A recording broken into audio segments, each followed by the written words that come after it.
Hi, this is Tresta with Call to Learn, and today we have Hannah Stoddard with us. And thank you for coming. I appreciate you coming. Oh, I'm glad to be here, Tresta. I really appreciate it.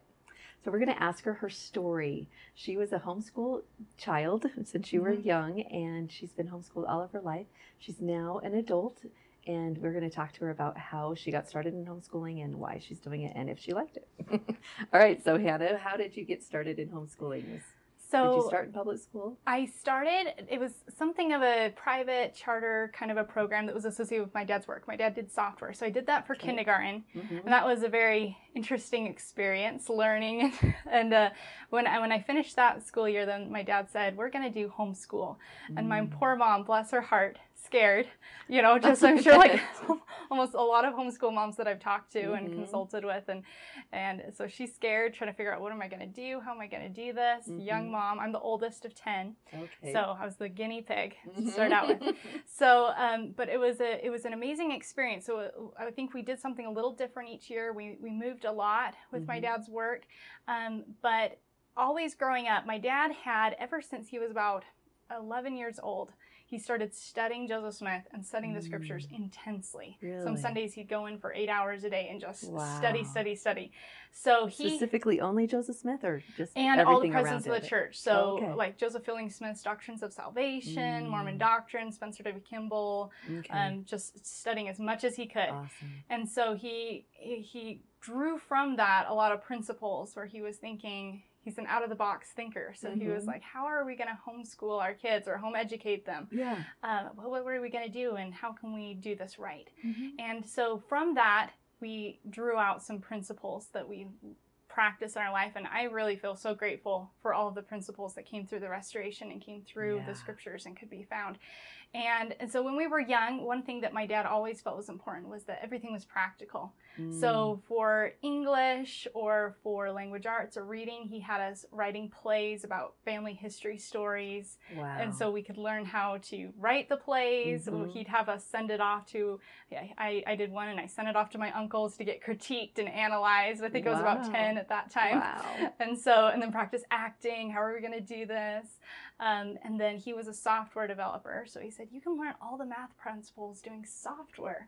So he was like, I'm going to have my kids learn software, and then they'll have a marketable skill when they're in their early teens and be learning their math all at the same time. So that kind of efficient kind of a thinker. Yeah. Efficient. I love that word that you use, the efficient thinker, but also way ahead of his time. Yeah. And realizing and feeling that freedom of being able to see, you know, what am I going to do? And I think that was, for some that I've talked to, and I can remember being young and being like, is this going to work? Like, am I going to like turn out strange or unequipped to deal with the real all my world? Other friends are not doing this. and so that, what really helped with that was going to the Lord in prayer and praying and saying, you know, what am I supposed to be doing? What do I need to know so that when I'm 18 years old, that I'm ready for the real world and ready to do some good?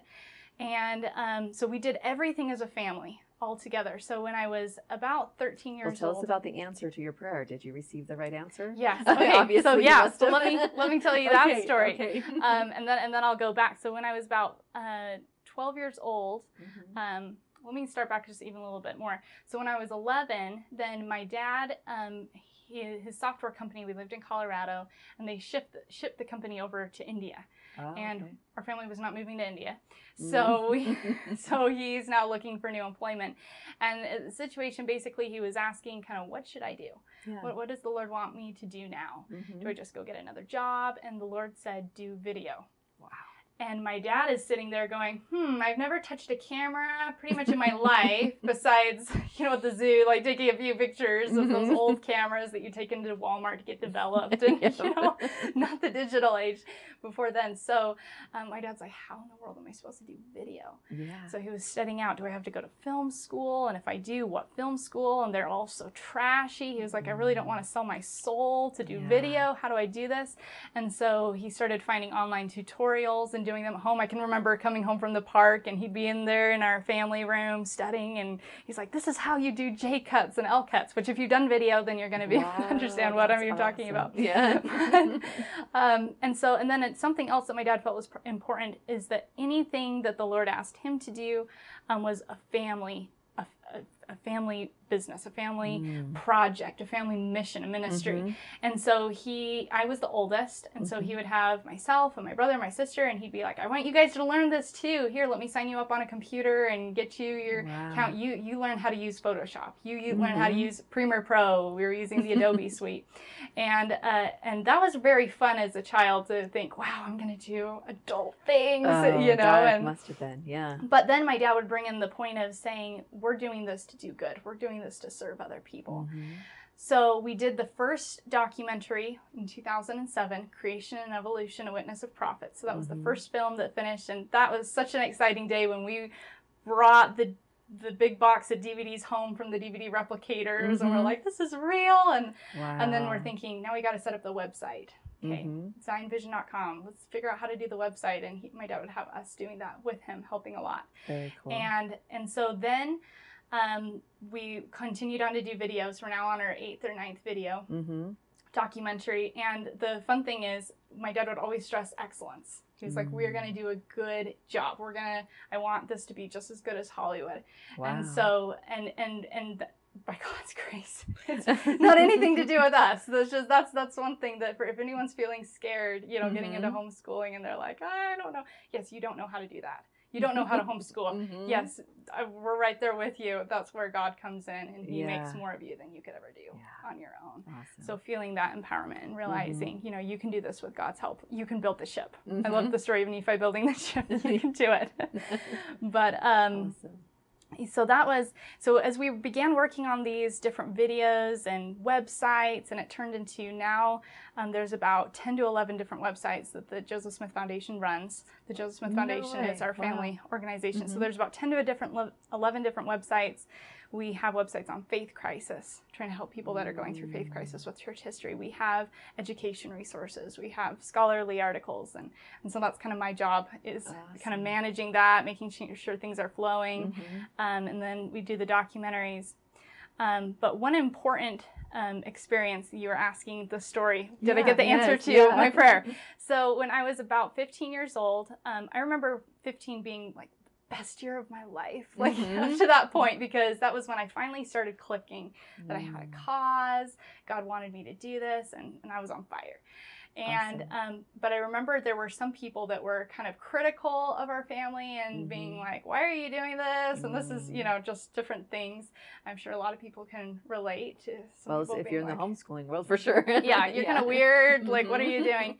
And specifically doing this such project based and trying to do these videos, and people were saying, like, can they really do that? And you know, kids are listening, I think, a lot more than we think. And so I remember one night I got down on my knees and I prayed, and I said, God, am I supposed to be doing this? Like, I want to know for myself, because my dad definitely believes that this is what God wants, but are you guiding our family? Like, are you the one behind this?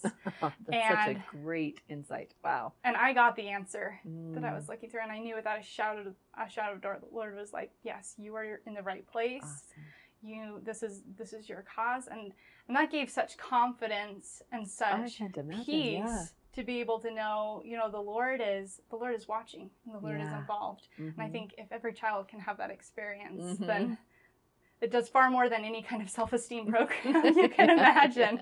It's the best. You reminded me of, or earlier you said it was like the Lehi and Nephi kind of thing. Is my dad okay? Is he just a dreamer? Yeah. And that's what I remember being 16, and I think I was sitting outside the UVU testing center because I was going to start some UVU courses, and so and I'm reading the Book of Mormon, and I was reading the story of Nephi, and I was like, this is the best story for teenagers that exists. Like, this is awesome. Awesome. But yeah, definitely that kind of an experience. And so I think that was some of the key principles. We did everything as a family, and then it was very project-based, project-oriented. And my dad would also, we would, when we were doing family scriptures or things, he would say, don't get into this idea of one day I'll do my mission, you know, when I'm grown up, like when I'm 18, and right now I'm studying so that I'll be ready then. Because my dad would list out, and he would be like, when did Joseph Smith start his mission? When he was 14. When did Mormon get, Amaron come to Mormon and say, I'm perceiving you're a sober child. You're going to take these with you. He was 10. Yeah. I'm afraid I was not that kind of 10-year-old. These kinds of stories. I think Joseph F. Smith, he was 15 years old when he got called on a mission to Hawaii. Yeah. Wow. And he heads over there to Hawaii, opens up that country for the gospel. George A. Smith is cousin, so we come through the Smith line. So these were kind of our family family members too. But George A. Smith, he was 17, I believe, and he was called to the First Quorum of the 70. So my dad would say, you can do things now. Yeah. And the two main principles is acting now, but that also God works through humble and pure people. So my dad would stress that, and he would ask us, do you really know that God lives? Do you, are you for yourself? Not just relying on me or relying on mom or relying on people around you. You get that connection, for yourself. So all of these things working together were really helpful. So then when I was about 14, 15, we started a web business, which was very good too. It's all learning. I don't want to make this sound like it was a bed of roses. It was my poor parents. Patience of Job, being able to, and be like, okay, you're going to do a business, and we learned a lot. Okay, how do you work with a client? When you're meeting with a client, you've got to take good notes and what does the client need, and being able to work with them and deliver what you were asked to do. And so it was and then if you don't know how to do something, learning how to study it, and learning how to use the internet, and being able to, but at the same time, we felt like we were doing things now. We were not just sitting filling out worksheets that are like, oh, mom thinks I have to do this so I can be educated, like whatever that means, or so I can get a job, and we felt like we were contributing because we knew we're working on these documentaries that are going to help change people's lives. So when I was 14, I did my first research assistant project, and that was that we were the Joseph Smith Foundation was going to compile, and at that time it was under the name Brigham Young Academy. And then it eventually became the Joseph Smith Foundation. But we were going to compile every single known statement by a president of the church on science, Adam, the fall, creation, everything, and put it in one place so that people could access it online. And so we spent several months. We went through the entire Journal of Discourses. We went through every statement from President Harold B. Lee and Howard W. Hunter and because we wanted everything. It was going to be unbiased. We're not going to cut anything out. It's going to be comprehensive. And we finished compiling over 500 pages of statements. Wow. And that's available now on the Joseph Smith Foundation website. But that was a really good learning experience too. And my dad would sit us down and we would watch debates on intelligent design between Richard Dawkins and some kind of and we'd stop and think about it. My dad wanted us to know what's going on in the world, what are the different viewpoints, and what's truth. And that taught us so much about speaking and debating. And so then it came the time, when we were about 16, we'd have tables at different conferences. So my dad has us helping set up the table, learning how to run the business, and then learning how are you going to explain this to people when people have questions, being able to work with different kinds of personalities when you're at booths or expos, I'm sure, and you're learning. Sometimes you'd have these older gentlemen that just wanted to sit down and tell you their whole life story. And it might not have anything to do with anything you're talking about. I'm just learning how to be courteous and being able to and help them feel appreciated and be a light. And so many things I think you learn in the moment. You learn by doing. Yeah. And one analogy that my dad would share with us, which has always stuck with me, is, in our culture today, we go to school so we can go to the next level of school so that we can eventually do something, right? How does the Lord do it? So he takes a bishop, right? He takes a man, he calls him as a bishop, and then he sends him off to bishop school for 5 years to get his degree, right? Because, let's face it, being a bishop is hard. And he gets them all trained, then he comes back with his little certificate, a piece of paper that says he's worth something, and then he goes in there to be the bishop, right? We wish. Exactly how it works. I bet a lot of men wish. I'm sure they do. But no, that's not what the Lord does. He calls this often a man that's never been a bishop before, and day one he's in there trying to give marriage counsel to a marriage that's falling apart, or help a youth that's struggling with their testimony, or figure out how to work with a Relief Society president and launch out problems, and you're right there in the moment, right? And you've never been there before, and you learn by doing. But that's how the Lord works. You know, he calls us, and then in the process, as we're humble and we rely on him, then he teaches us, and you learn so much more. Yeah. You learn so much more than you could ever out of a book. Yep. And just memorizing rules. So that was something my dad was like, I don't want them to wait till they're 18, 19, 20 to learn this. I want them to learn this from day one as you're going through. Yeah, your father is amazing. He is amazing. I love it. But it was amazing to and be able to see the fruits. And so I think that was one of the most important things of no waste. So now he was like, we don't have time to waste. He was like, there are people out there suffering. So one thing that I love, and I still do it today, whenever I need that kind of uplift and help me home back in, why am I doing what I'm doing? We would watch 2 motion pictures on the life of Mother Teresa. They're so good. There's one that's Mother Teresa in the Name of God's Poor, and then another that's just Mother Teresa. They're really amazing. I think every family should watch them as a family. But we would watch those. I've probably seen it 10 or more times. And my parents would pause it all the way through. My parents are infamous in a good way. We never watch a movie all the way through. It's always paused every... Let's stop and discuss. I can remember being, probably 6 or 7, and we just finished watching Christmas Carol. We're all sitting around. I think we were having cobbler or something. And my dad was like, so what did you learn from the movie? And I was like, what did I learn? It was, but it really got me thinking, you know? Yeah, this is just a casual movie. But no, my dad was like, no, like this is think about what you're learning and analyze it. And so whenever we would be watching this movie on Mother Teresa, my dad he'd pause it and he'd say, look at all those people that are suffering. Why did she leave this wonderful convent that she worked in? Because if people don't know the story, she was in this convent teaching school, and then she left it all to go work in the slums of Calcutta. And it shows it decently well in the movie, you know, people that were diseased with leprosy that no one else would touch. They were just leaving them to die in the streets, and she would go and she'd pick them up in her arms and she would carry them to help them. And he'd say, what would give her the strength to do that? How could she do that? Why would she do that? She's crazy. Well, who would do that? Their right mind would do that. In the world. And so when we discussed that as a family, where does true happiness come from? And then he would say, there's people that are suffering like this right now. I remember when there was a famine going on in Africa, and my parents were talking about, they were like, there's this many children that are dying. That's just physical. Then they would say, there's even more that are dying spiritually right around you, in your ward, in your neighborhood. And they would say, God put you in a family where you have access to the scriptures. You have access to all of the words of presence of the church. They're sitting on the shelves. Your parents are begging you to read them. They're begging you to read them. You have it so well. You have a responsibility to now go out and help those people who are not so fortunate as you. You cannot waste your life. You have to, when you get to the other side, you want people to come up to you and say, thank you. That changed my life. I'm a different person now. And I've thought about that so many times. I've thought, when I get to the other side, I don't want anyone to come up and say, Hannah, you knew, and you were quiet.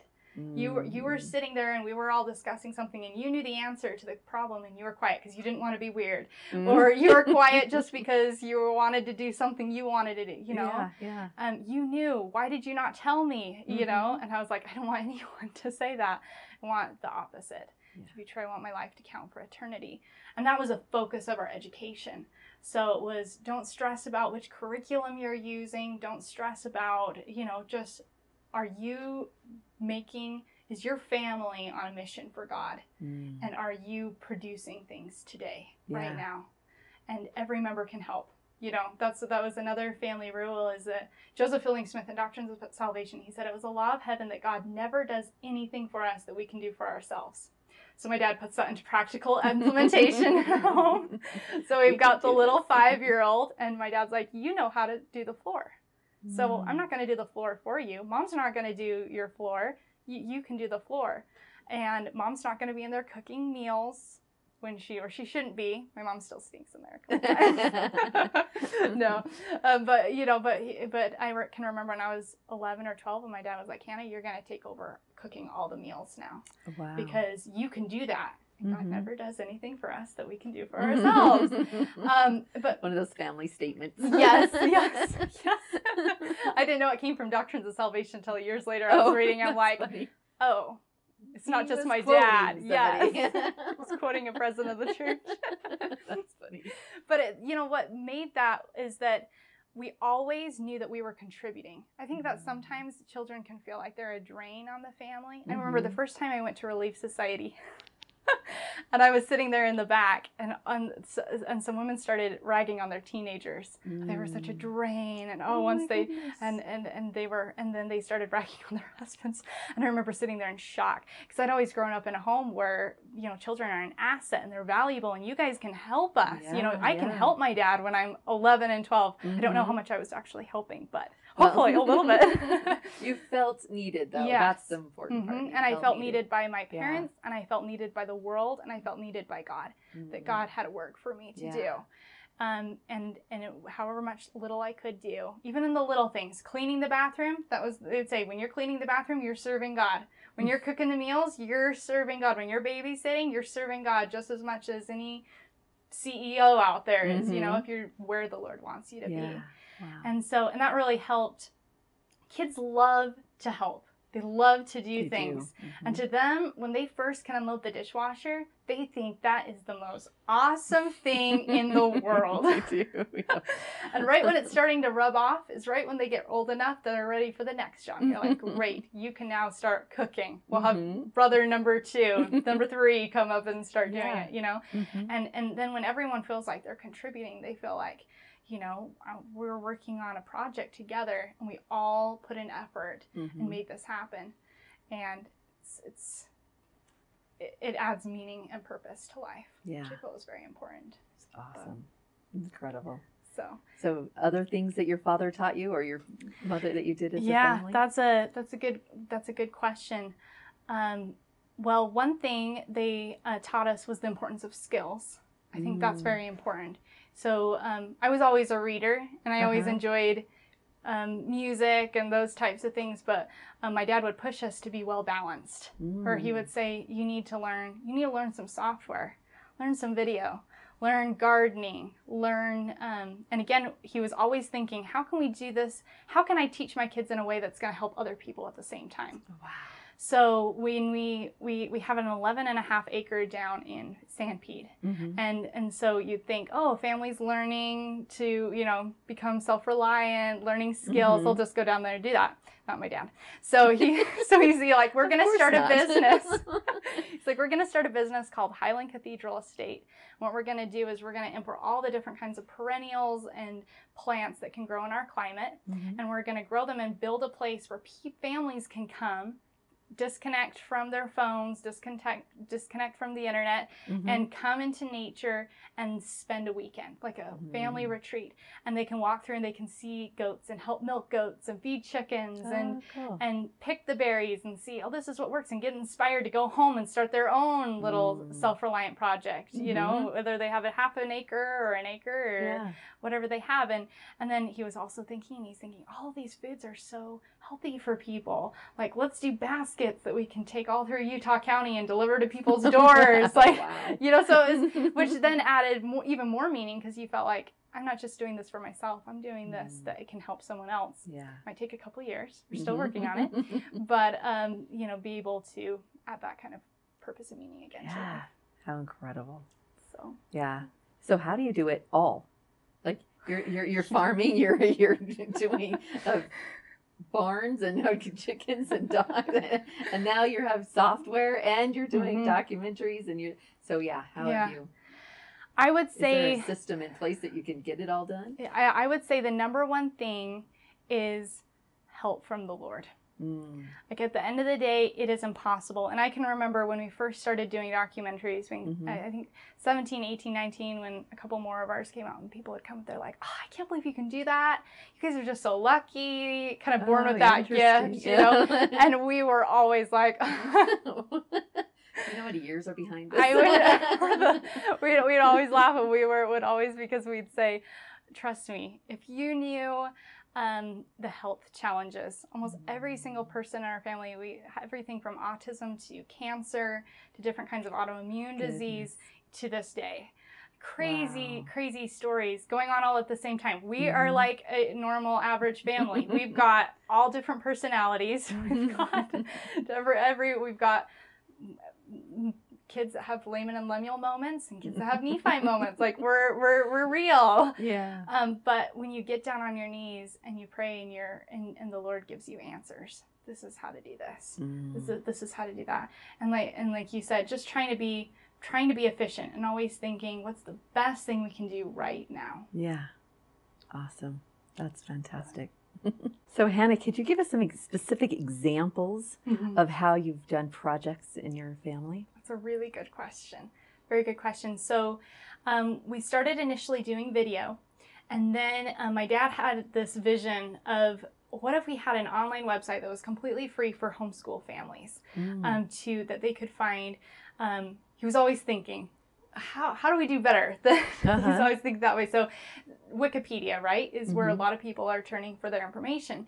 So he was thinking, we need an Inspira wiki. It's all based on providential history instead of just meaningless dates and facts or relying on historians. Let's have miracles. He was like, let's have a fascinating but little known section. So how do we do that? Well, first thing, you're going to have to figure out how to do a website. So he's like, hey, Hannah, James, Leah, go figure out how to do a website and report back. Yeah. And he would give us a lot of help. We'd come back with our idea, and my dad's like, okay, well, let's think this out. I still have some of the initial blueprint plans that we do, all sitting on the couch together as a family. Cool. And I can remember those moments of, when inspiration comes in, you can feel the Lord stepping in and opening up your mind of, oh, here's how it should be done, or here's how you can do it effectively. And those moments of feeling and realizing, wow, like the Lord can give you inspiration, realizing, making the gospel very real. So instead of this thing, oh, I do that on Sunday, and then I have my real life. You're like, no, the two are inseparable. Oh, amen.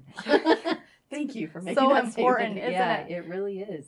They are inseparable, and they really should be done together. Yeah. Yeah. And so we did the website, and then now we got to put stories out there. So we had grown up reading Vicki Joe Anderson's book, The Other Eminent Men of Wilford Woodruff. So my dad said, let's contact Vicki Joe Anderson and see if we can get permission to put that on our website. Very cool. And so we got a call her. She came to our home, and we filmed and interviewed her, and it was a lot of fun because, and then she had lost her digital copy. So we only had the book. So my sister, bless her heart, typed the entire book by hand. That was a couple-month project. She was, she was early teens at best. I forget her exact age. But I remember that a couple months later, someone contacted us through the website because we had put out the story of a man that was his ancestor. And he said, I never knew anything good about him. I always heard only negative things. Kind of like think of a founding father or something, and you only hear all the dirt. The negative right now, yes. and Vicki Joe Anderson had done a good job actually going to the primary sources and pulling out the miracles. And then my sister typed this in and posted it on InspiraWiki. And he said, thank you so much for doing this. This just changed my life. I just learned so much about my ancestor. And he lived in Germany. That was a fun day in our family. Getting an email from Germany. First of many emails from people that you never heard about. And, that was I'd often call these projects purification projects. And I would call them that because, especially the documentaries that we did. So we did Creation, Evolution, Witness, Prophets. And then in 2013, we did For Our Day, Covenant on the Land, which talks about the Book of Mormon and how it's a parallel for our day. And it goes into the Pilgrims and the Puritans and early foundations. We did 4-Day Divinely Sanctioned Governments, which is all about the Constitution. And see, I didn't even know why the Constitution mattered that much. Forgive me, any lovers of liberty. Forgive me. I was 17, 16. But I just didn't, because I thought, well, people going up and picketing at the Capitol, that just seems really boring. Like, I think I want to do music or drama or help families, or I was passionate about education myself, but then it was working on that project of the Constitution and the principles of liberty in the Book of Mormon that I went from somewhat apathy to bleeding red, white, and blue and crying when the Star Spangled Banner plays and loving the Constitution and being like, I want to do Constitution stuff the rest of my life. And, and that came from studying the scriptures and applying them in real life. So not just reading them in my bedroom for myself, but actually doing something that was going to help somebody else. And in that process, I became converted myself. Wow. With missionary work, right? In the home. And then we did a documentary on statesmen and symbols, Prelude to the Restoration. I did that one before I went through the temple. No way. Which was very fun to do a project like that, all on temple symbolism and the architecture on the outside and how they found those same symbols among the early Christians and in China. And what testimony builders, right? Because as you're working on this project, and so many miracles. I'll tell you one story. So when I was 16, almost 17, when we were doing the 4-a-day covenant on the land, that Book of Mormon video that came out in 2013. And I was still a kid, and I was mostly consecrated, but there were some times I was not quite as focused as I should have been. And meaning that when the Lord asks you to do something, I really believe it's important you put your whole heart and soul to make it happen, you know, and I was somewhat on the fence, you know, and I still had things that I wanted to do with my life too. I wanted to write stories and just not quite, a little slothful. And God really convicted my heart about that. And I could tell that he was not happy with me. And it came to a point where I remember it was late at night and I was just praying and praying for forgiveness because I knew that God had asked me to do this. I knew it was what he wanted me to do. I knew it was going to help other people. And I felt that I was failing. And I was failing because of my own weakness. I'm human and I have weaknesses and I'm not strong enough on my own. And I realized I'm not going to be strong enough on my own. And I didn't know what to do. And it was that moment of almost a desperation, and I was just praying. I was like, God, I am messing my life up. Nothing serious, like serious, like immorality or not at all. But just that thing of I wanted to be consecrated. I wanted to be like a Mormon or a Moroni or a Mary Fielding Smith or an Esther. That was what I wanted to achieve, and I was failing that. Yeah. And I knew, and I couldn't do it on my own. And so I prayed and I said, God, take my life. Please, you take over. You take control. I want to, Hannah Stoddard's life is done. I want it dead, buried. Give me a new name. Wow. And that's when kind of the identity of being a Christian really took on a new meaning, because I was like, it's not my life anymore. I'm taking his name upon me. Yeah. And I promised him, I was like, if we can get this project done, I swear for the rest of my life I'll be consecrated. and we got the project done. And so when the next video came around, couple months later, I was like, I'm going to do this right. Like, I am going to work hard. So a couple months before it was supposed to be done, we were on schedule. Everything's going great. And I remember I was working in our family garden. So many good things happen while you're working in nature. Nature is amazing. But I remember I was out there, and long story short, I just felt an impression, like the Lord said, that he recognized my sacrifices. He knew how I had been trying, and that he would make sure the difference was made up, that we would finish this next video. Wow. Which didn't mean a whole lot to me then, because I thought, well, sure, yeah, we're on schedule, everything's going great. Yeah. Okay, a couple months later, everything is going wrong. And I mean everything.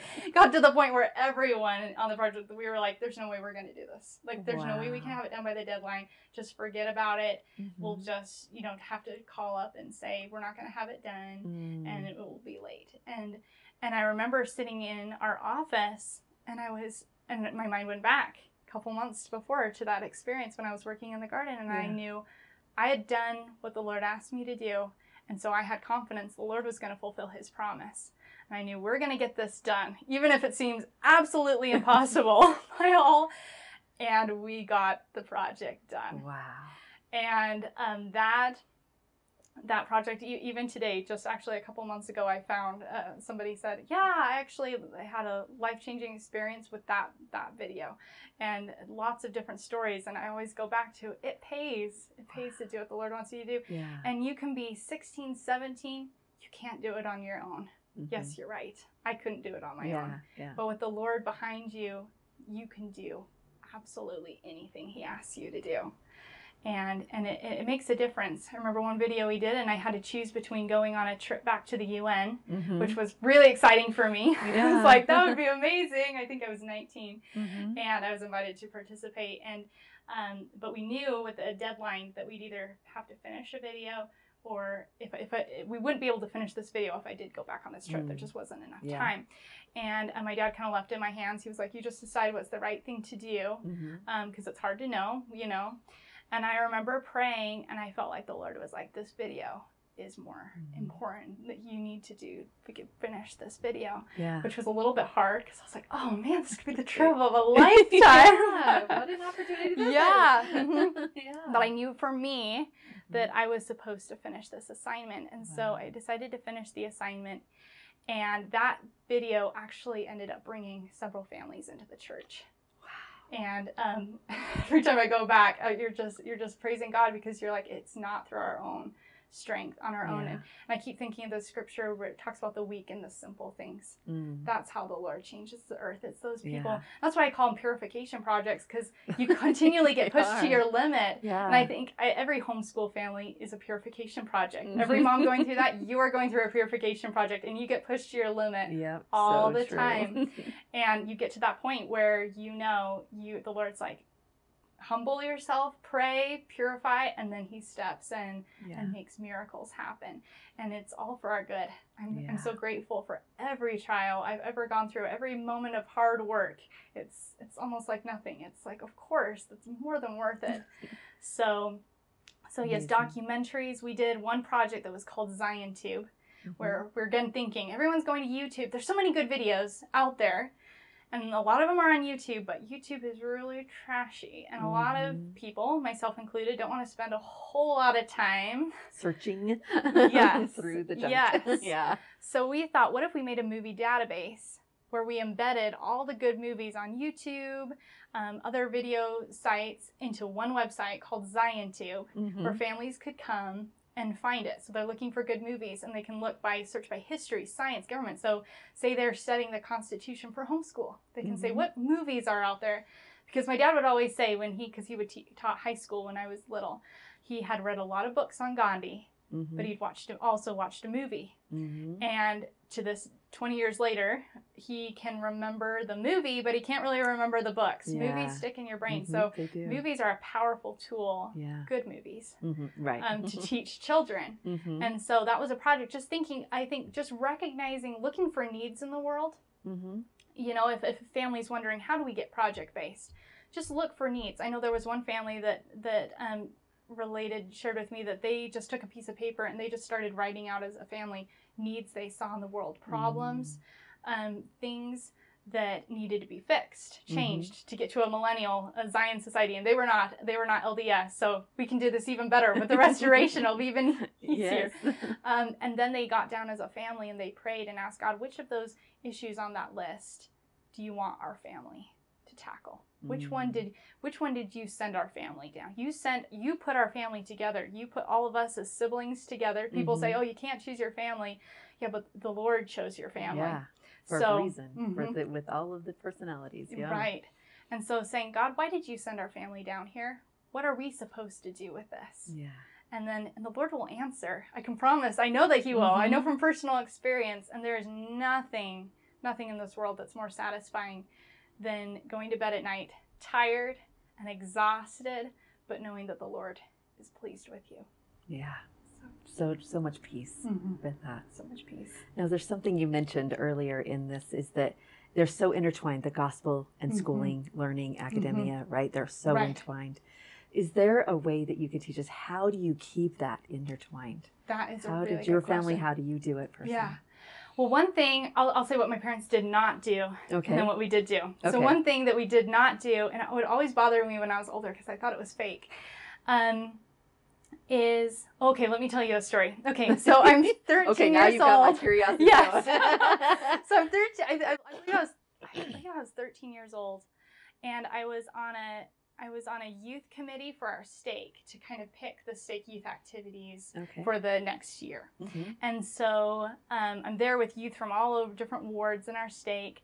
And it was interesting because they started out, they said, what kind of activities would you guys like to do this year? So they're like, oh, let's do it. We want to do a barbecue. We'd want to maybe go to a movie, the laser tag, jump on it, all these different activities. And then this, I think it was one of the leaders, they came and they said, well, we have a problem, which I don't know why this was a problem, but they said, we have a problem. The stake president has asked that every activity has to be tied some way to the gospel. And all the kids were like, oh no. Wow. and I think this probably just happened in this way so that I could learn. Because I'm sitting here watching, and at that age I was very shy. Most people don't guess this about me, but I was so shy. I was just always quiet. No one ever knew that I knew how to talk. Which thanks to my mom, she's the one that corrected that for me.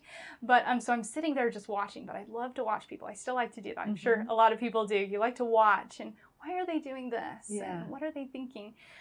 So all these kids were like, oh no, we have to tie it to the gospel. And the leader was like, don't worry, I'll show you. This is easy. So just decide which activity you'd like to do. So they're like, well, we want to do some kind of I think water skiing activity. He was like, so we just think, how can we tie this into the gospel? Well, like waves, like ups and downs of life and getting over trials. So he was like, so let's do this activity, and then we'll just like have a devotional at the end and talk about getting through trials. And everyone's like, oh yeah, awesome, great, okay, perfect, da da da da da. And I remember it was one of those moments where it just kind of opened up, where the Lord was trying to teach me something. And the first thing I thought was, that is so cheesy. I was like, you're not going to learn anything about trials. Like, I'm not opposed to boating at all. I love nature. But I was like, that's kind of a stretch. And then the next thing that in that moment, it was like everything opened up, and I could see that every single one of those youth in that room knew that it was a stretch too. They knew that it was fake too. And but they were just going along with it because they were like, well, we want to have some fun, kind of we want fun. And so they were going along with it. And I remember sitting back, and I realized we are treating the gospel as if it's separate from real life. And then we're just trying to like bandage it on, like cookie cutter it, like on the side, you know? And I think sometimes we try to do that, and it got me thinking. And I remember when I was 14, I wanted to write a book called Boring LDS Youth to Death. Because I was like, because I was learning in my personal life, I was like, the gospel is so exciting. I love reading the scriptures. But then sometimes you'd go to lessons and bless their heart, you're like, this is so boring. And I was like, it's because we're separating it from real life. And kids want something real. They want something that's going to help them when they're going through hard trials. They want something that's there, that's real. They want something that's powerful, something that's going to give them an answer when they're going through school and they're trying to decide what career. They want something that can, science, sink their teeth into, physical, something they can touch. And when we separate the gospel, like, oh, it's just something fluffy on the side that gives you warm and fuzzies. They're like, okay, that's nice, And so it really got me thinking. And I think sometimes it's easy to fall into that with education, where we're thinking, okay, we have this secular textbook. How do we bring the gospel into this? Okay, let's read a secular lesson, and then oh, okay, tie in quickly at the end with a 5-minute, and thus we see a gospel principle. And what you're laughing. and without realizing, no, the academic concept is the gospel principle. They're the same thing. The content is the message. Awesome. Nature testifies of Jesus Christ. It's not like, oh, there's nature, and then we try to tie Christ into it. They're the same thing. And if you can do that with music, with media, with history, with science, and recognizing all of this is simply God's laws. This is God's world. And you're learning how, and you're trying to, I think sometimes I see it as two things. You're trying to, as a parent, help your child love the Lord with all of their heart, might, mind, and soul, right? Become converted themselves.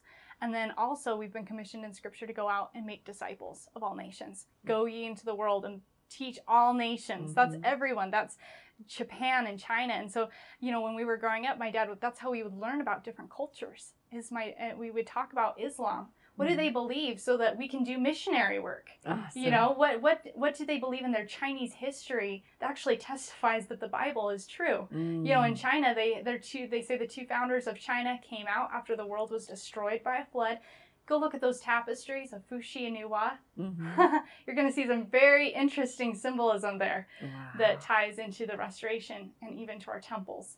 And so recognizing and learning so that when you're, we've just recently been working on a project on Japan Mm-hmm. and Israel and Japan. And so I've been studying the Shinto religion Mm-hmm. and their history and their culture and sumo wrestling. And now I could sit down with someone who is from Japan and we could have an amazing, uplifting discussion about, where did your religion come from? Your culture is what's beautiful and amazing, and how it has roots back to Israel, I believe. And that of course came because we were working on a documentary that we wanted to give to people to serve. And from there, the Lord leads you to learn, So Awesome. if parents are worried, is my child going to learn math? Mm-hmm. They're going to learn science. They're going to learn English. Recognizing that when you're working in the real world on a project from 10, 11, 12 years old, all of those things come into play. Yeah. If you're going to write a book or do a video or do some kind of a presentation, you're going to be learning how to speak. You're going to be learning how to research. Mm-hmm. And then you're going to be learning how to do science. And because you got to learn how to defend creation. You're going to have to learn how to defend the scriptures and not just go, I believe it because the scriptures say it.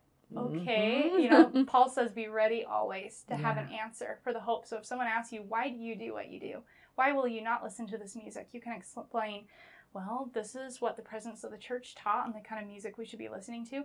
And scientifically, let me explain to you why music testifies that the presidents of the church are right, and understanding it. And then it can really become, I think, a missionary tool, just thinking of yourself as a missionary with a mission from God as a family. And then your education is just your tool to accomplish that mission right now. Yeah, so incredible. So with all of your experiences now that tell me how old you are. I'm 23. 23. Mm-hmm. So how do you see your future? What do you visualize for your future? Mm-hmm. Well, so right now I've kind of just to date what I've done. So I've done about 8 to 9 different documentaries. We're working on our 8th and 9th right now. I've worked as a high school teacher. I've worked as a research assistant. I've done web software and really kind of with all of my experiences, what I really have a passion for is building Zion and for defending the restoration, defending Joseph Smith's character and helping people see that the answers to all of the tough questions in life can be found in the scriptures and in the gospel of Jesus Christ. And so, when I was growing up, I might have told you, I want to do things on family and education, or then one phase of my life, Constitution, or then one phase of my life, Joseph Smith. And honestly, I can say everything. I just have a passion for gardening and for learning how to take care of animals. And I want to learn midwifery, and I want to learn how to heal and how to give education so that when mothers are struggling, I can be there to help them. I have time being single still. I have time that I can go and help other people. Yeah. And there's so many people that need help. So kind of what I see down the road is just continually receiving inspiration from the Lord on what to do. And there are so many exciting things that can possibly be done. I bet you see a lot more now with you being raised as you were than you ever did. Oh yeah, and it seems like almost every week the Lord shows you another piece, and you're like, wow, there's even more. Yeah. So I think the number one passion is just help people wherever we can, and and I think every family does have their own mission, and our family kind of feels like we have a little piece in almost all the little pies of just trying to help in a lot of different areas. And which one of the people I interviewed called it an omniologist. Nice, I like it. A study of everything. I love that. I love that because that's who God is, right? I love thinking He's the perfect musician. He's the perfect scientist. He's the perfect, and learning how to build this kingdom where it's beautiful. And I think that's at the end of my life. I had an experience. I think it was about 1.5 years ago. I love to run. That's one of my passions. Love running. And so I remember one day I was running, and the thought came to my mind, no more tears.